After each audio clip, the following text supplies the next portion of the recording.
12.6. Dimulai dari sekarang.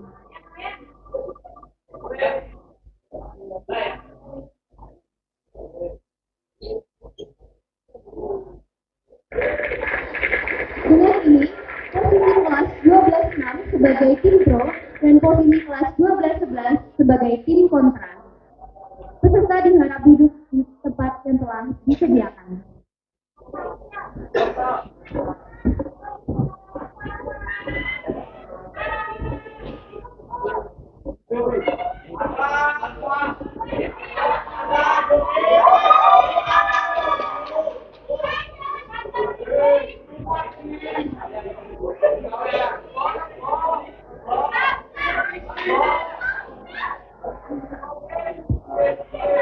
Hadirin, sebelum membaca mosi, mari kita dengarkan terlebih dahulu yang dibawakan masing tim dengan waktu 3 menit. Dimulai dari kelas 12.6. Mari kita beri tepuk tangan yang meriah. Bisa berdiri di tempat masing-masing atau berdiri di belakang dewan juri.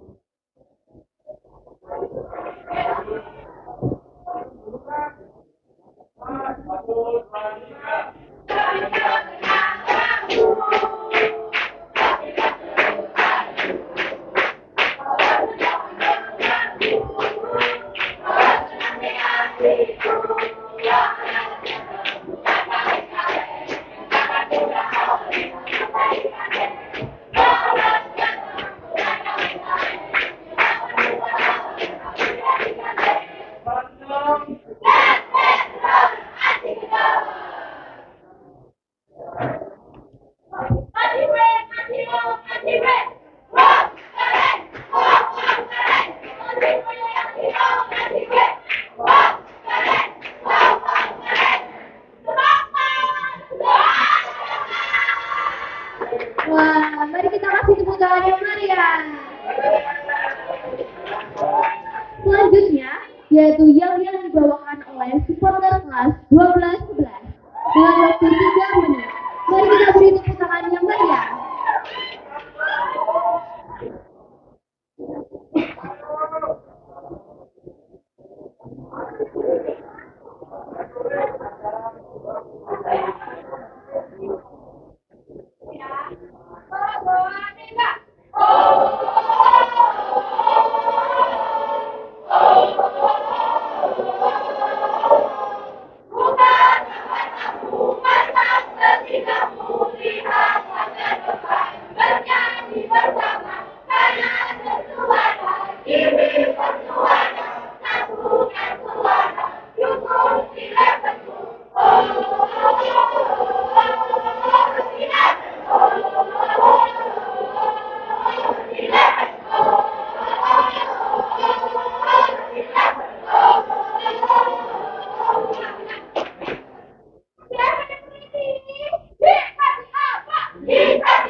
Hadirin, sekarang kita akan menentukan mosi pada pertandingan kali ini.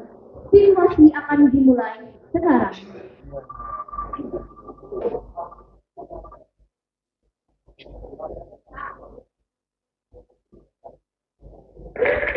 Mosi pada pertandingan kali ini adalah Dewan percaya bahwa guru harus memberikan pekerjaan rumah atau PR kepada siswa untuk memperkuat materi pelajaran. Setelah ini, peserta diberi waktu 15 menit untuk mempersiapkan argumen atau case building mengenai mosi tersebut. Waktu case building dimulai dari sekarang.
Pembicara yang menyampaikan argumen dimohon untuk berdiri.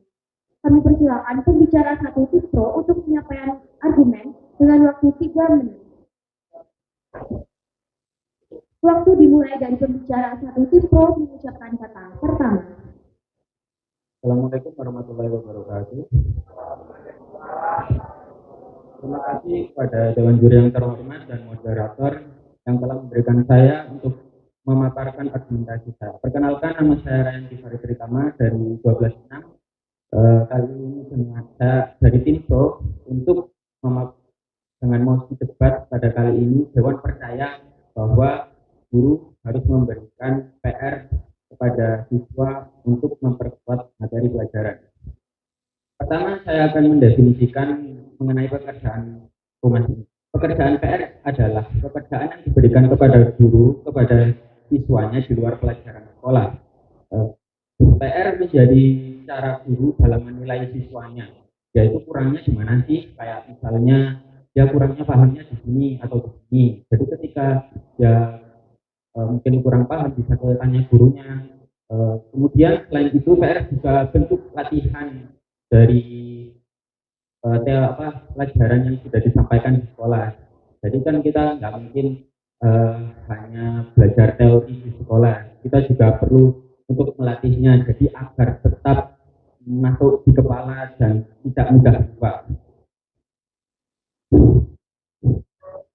Kemudian setelah itu dalam materi pelajaran siswa juga itu juga melatih tanggung jawab siswa. Melatih tanggung jawab di sini itu seperti ya kita siswa tugasnya itu belajar. Selain itu juga sekian, terima kasih. Waktu masih tersisa 1 menit. Baik, terima kasih kepada pembicara satu tim Pro. Selanjutnya, penyampaian argumen pertama dari tim kontra. Pembicara satu tim kontra menyampaikan argumen selama 3 menit. Waktu dimulai dari pembicara satu tim kontra mengucapkan kata pertama. Assalamualaikum warahmatullahi wabarakatuh. Kepada Dewan Juri yang terhormat dan teman-teman yang kami hargai, kami dari tim yang menolak penuh pada perdebatan kali ini, izinkan kami memperkenalkan diri. Saya Rahma Dwi Maharani selaku pembicara 1 dan rekan saya Alfa Kaisario selaku pembicara 2 dan Muhammad Joko selaku pembicara 3. Alasan kami dalam menolak penuh pada perdebatan kali ini, pada dasarnya pekerjaan rumah adalah salah satu strategi bagi guru untuk siswa agar meningkatkan kreativitas dan pengetahuan mereka. Dan PR ini diberikan di luar jam sekolah karena adanya keterbatasan waktu. Dan ini masih menjadi alasan kuat mengapa pekerjaan rumah masih diberikan. PR ini juga dapat memperkuat adanya pembelajaran dan alasan kami menolak penuh pada mosi perdebatan kali ini karena guru memberikan pekerjaan rumah kepada siswa untuk belajar mandiri dan memberikan kesempatan pada orang tua siswa mendampingi dan menemani siswa. Namun, tidak bisa kita hindari bahwa keadaan orang tua siswa itu berbeda-beda. mungkin ada beberapa orang tua yang bisa mendampingi siswa. Namun ada keadaan orang tua yang disibukkan oleh pekerjaan sehingga siswa tidak bisa didampingi oleh orang tua mereka masing-masing. Selain itu, dari pagi hingga siang, bahkan sore hari, siswa diberikan waktu untuk sekolah dan belajar, sehingga ketika memasuki bel pulang, tidak jarang siswa mengharapkan jam pulang dan melepas lelah mereka karena sudah hampir seharian di sekolah dan dihabiskan waktu untuk belajar.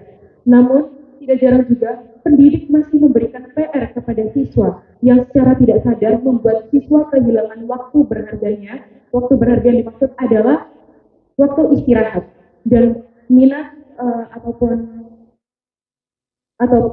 latihan minat pada siswa. Dan alasan yang lain adalah fasilitas yang tidak memadai sehingga waktu belajar mandiri siswa terbatas dan tidak dapat memaksimalkan dalam belajar mandiri. Siswa juga mengerjakan PR karena tuntutan guru sehingga hanya untuk menggugurkan kewajiban siswa dan membuat siswa tidak paham dengan maksud dan tujuan apa yang dilaksanakannya pekerjaan rumah ini. Maka dari itu, kami dari tim yang menolak penuh dengan tegas pada mosi perdebatan kali ini, sekian, terima kasih. Terima kasih kepada pembicara satu tim kontra atas argumennya. Selanjutnya, penyampaian argumen kedua dari pembicara 2 tim pro dengan waktu 3 menit. Waktu dimulai dari pembicara 2 tim pro mengucapkan kata pertama. Mohon untuk berdiri. Terima kasih kepada Dewan Juri yang telah memberikan saya kesempatan untuk berargumen kali ini. Berdasarkan seperti yang dikatakan oleh Yunita pada 2022 dijelaskan bahwa PR meningkatkan hasil belajar siswa. Dengan begitu, PR itu akan membuat pemahaman siswa akan menjadi lebih aktif. Lalu selanjutnya, mengenai keterbatasan waktu, itu berguna untuk melatih siswa dalam manajemen waktu di masa depan kelas. Selain itu, PR juga dapat meningkatkan tanggung jawab siswa, melihat dari bagaimana PR tersebut dikerjakan oleh siswa tersebut.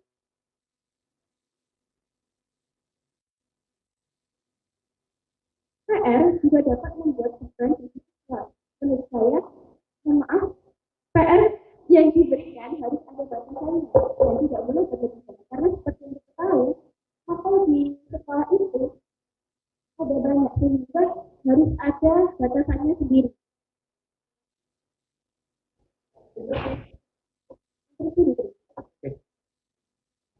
Pembicara kedua mengatakan ada poin yang seorang menyampaikan bahwa PR itu dapat meningkatkan materi pembelajaran. Anda harus memberikan fakta yang jelas, jangan membuat pembicaraan yang tidak ada datanya. Ini bukan mengira-ngira, kita butuh data. Jika Anda tidak, salah satu lagi, silakan dilanjutkan.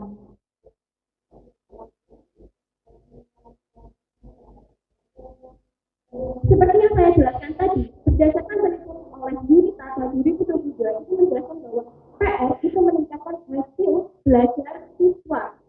Dengan meningkatnya hasil belajar ini, artinya siswa memiliki pemahaman lebih dalam materi yang diajarkan di sekolah. Kemudian, dengan adanya PR itu juga akan memberikan kemandirian siswa dalam mengerjakan PR. Bukan hanya dari sekolah, interview tidak diterima. Dengan adanya, meskipun kita tidak memiliki pendapat orang tua, kita juga bisa belajar dengan adanya bimbel. Dan kita juga bisa menggunakan teknologi untuk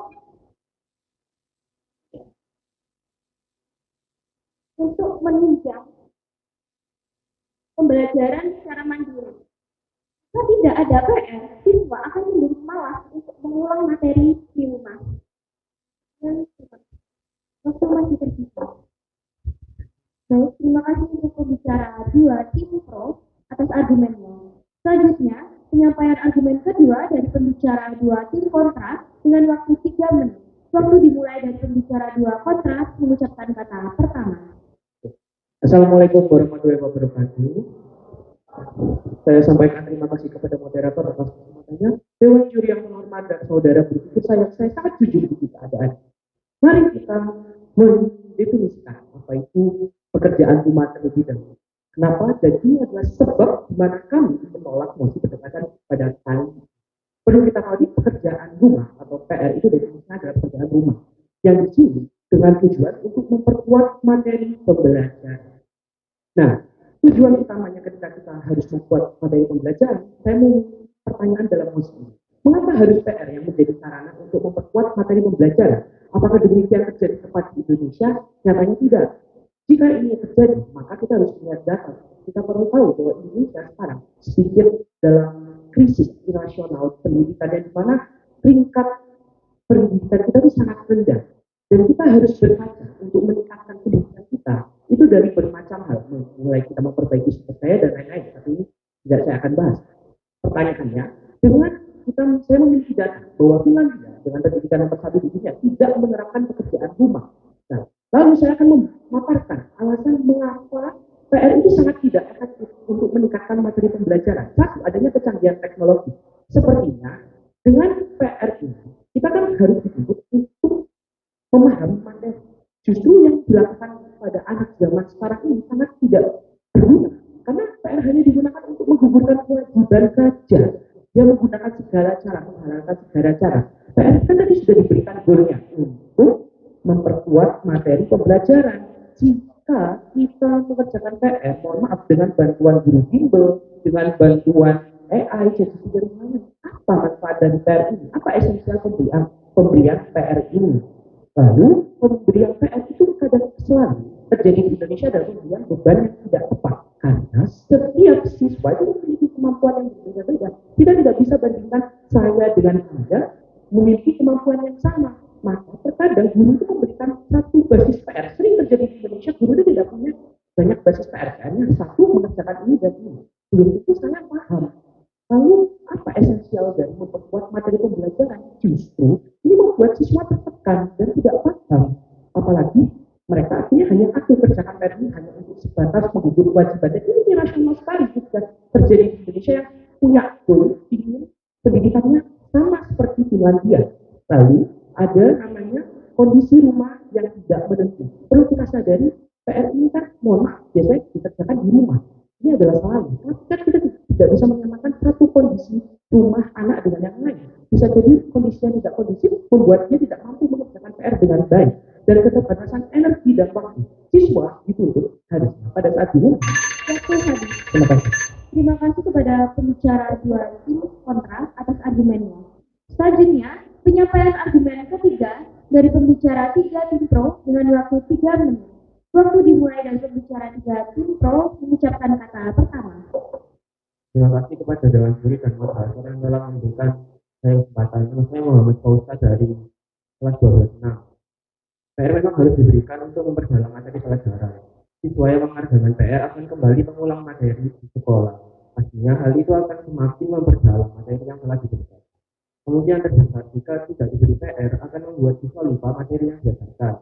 Jika tadi negara Finlandia tidak memberikan PR, itu karena sistem pendidikan antara negara itu dan negara kita itu berbeda. Mereka memiliki sistem pendidikan yang lebih maju. Dan tadi Anda juga mengatakan siswa A dan siswa B itu tidak bisa disamakan. Nah, itu juga bisa diimplementasikan pada negara Finlandia dan Indonesia ini. Siswa-siswanya itu tidak bisa disamakan. Jika siswa Indonesia yang diberi PR, mereka akan sama sekali tidak belajar. Nah, PR di sini bertujuan untuk mengulang kembali pelajaran yang sudah diajarkan di sekolah yang memberikan paksaan pada mereka untuk belajar. Supaya siswa tidak mudah lupa materi yang diajarkan karena siswa ditolak. Supaya siswa tidak mudah lupa materi yang diajarkan karena siswa sekaligus latihan dalam PR itu. Jika siswa ada yang tidak belajar, ditolak. Jika siswa tidak belajar di rumah, apakah adanya PR akan membuat siswa memiliki sebuah paksaan untuk belajar. Oleh karena itu PR di sini diberikan ditolak. Kepada siswa untuk memperdalam materi adalah hal yang tepat. Saya ulangi kembali, PR di sini diberikan kepada siswa untuk memperdalam materi adalah hal yang tepat. PR juga diberikan dengan sabaran yang wajar, bukan diterima. Apakah Anda yakin dengan 100% bahwa PR itu menjadikan PR itu sebagai sarana untuk pembelajaran kembali? Nyatanya tidak. PR kan digunakan hanya untuk menggugurkan kewajiban. Itu fakta yang terjadi. Apakah Anda bisa memberikan fakta lain yang mendukung? Oke, habis. Silakan diajukan. PR juga diberikan dengan takaran yang wajar, bukan suatu hal yang menjadi beban kepada siswa, tetapi hal yang bisa melatih siswa dalam mengimplementasikan materi yang sudah diajarkan secara mandiri. Terima kasih. Masih ada waktu? Baik, terima kasih kepada pembicara 3 Pro atas penyampaian argumennya. Selanjutnya, yaitu penyampaian argumen ketiga dari pembicara 3 tim kontra dengan waktu 3 menit. Dan perlu diketahui bahwa tim pro belum mengajukan instruksi sama sekali. Kemudian waktu dimulai dari pembicara 3 tim kontra mengucapkan kata pertama. Assalamualaikum warahmatullahi wabarakatuh. Selamat pagi Dewan Juri yang terhormat, rekan-rekan berpikir yang kami banggakan, serta seluruh hadirin pemerhati debat. Di sini saya selaku pembicara ketiga dari tim kontra pada mosi perdebatan kali ini. Bagian menolak bahwa Dewan percaya bahwa guru harus memberikan PR kepada siswa untuk memperkuat pemahaman materi pembelajaran. Di sini saya akan kembali menegaskan ulang apa yang telah disampaikan oleh pembicara sebelumnya dari tim kami. Dewan Juri yang terhormat, telah disampaikan oleh tim kami mengenai kelemahan-kelemahan dari pemberian PR ini. Dan di sini saya akan kembali menegaskan ulang. Siswa seringkali mengerjakan PR dengan cara yang curang, yakni dengan cara hanya meniru atau mencontek jawaban siswa lain. Terlebih lagi, pada saat ini, AI ChatGPT sangat mendorong siswa untuk mendapatkan jawaban secara praktis tanpa membuat siswa berpikir kritis. Lalu, apakah ini yang disebut upaya untuk meningkatkan pemahaman materi pembelajaran bagi siswa? Menurut kami, tidak, Dewan Juri yang terhormat. Kemudian adalah pemberian PR yang tidak tepat. Kita tahu bahwa siswa memiliki kelebihan dan kekurangan masing-masing. Apabila PR ini diberikan tanpa memperhatikan kompetensi dari siswa, maka tentu ini tidak akan menjadi efektif. Selanjutnya yang ketiga adalah gaya belajar yang berbeda-beda. Tidak hanya secara kemampuan yang berbeda-beda, namun gaya belajarnya juga berbeda-beda. Lalu bayangkan apabila PR yang berupa hanya tugas tertulis diberikan kepada siswa yang gaya belajarnya kinestetik atau visual, apakah PR ini menjadi efektif? Menurut kami tidak, Dewan Juri yang terhormat. Oleh karena itu, di sini kami selaku tim kontra memberikan upaya yang konkret mengenai permasalahan ini, yakni menciptakan pembelajaran yang interaktif. Apa yang bisa dilakukan? Yang pertama adalah melakukan debat atau presentasi. Karena dengan melakukan debat atau presentasi, siswa bisa melakukan persiapan untuk menyiapkan materi yang ada, dan ini akan mendorong siswa untuk mendalami materi dan juga melatih siswa untuk berkomunikasi dan juga memahami sebuah konsep. Selanjutnya, saran yang kedua adalah mengenai membuat kuis yang interaktif. Mengapa hal ini perlu dilakukan? Karena guru seharusnya bisa memanfaatkan teknologi agar menciptakan pembelajaran yang interaktif dan efektif bagi siswa. Karena guru bisa menggunakan aplikasi seperti Quizizz atau Kahoot, dan ini merupakan teknologi yang seharusnya bisa dimanfaatkan untuk memperkuat materi pembelajaran dari siswa. Dan itulah alasan mengapa kami menolak bahwa guru harus memberikan PR kepada siswa untuk memperkuat pembelajaran materi. Maka dari itu, Dewan Juri yang terhormat, kami di sini satu tim kontra dengan bangga tugas menolak penuh mosi perdebatan kali ini. Sekian dan terima kasih. Wassalamualaikum warahmatullahi wabarakatuh. Terima kasih kepada pembicara 3 tim kontra atas argumennya. Terima kasih kepada kedua tim atas penyampaian argumen yang telah disampaikan. Dengan ini, kita telah menyelesaikan pertandingan debat ketiga. Para tim dipersilakan untuk kembali ke tempat duduk dan tidak diperbolehkan untuk keluar dari ruangan. Kita beri tepuk tangan yang meriah.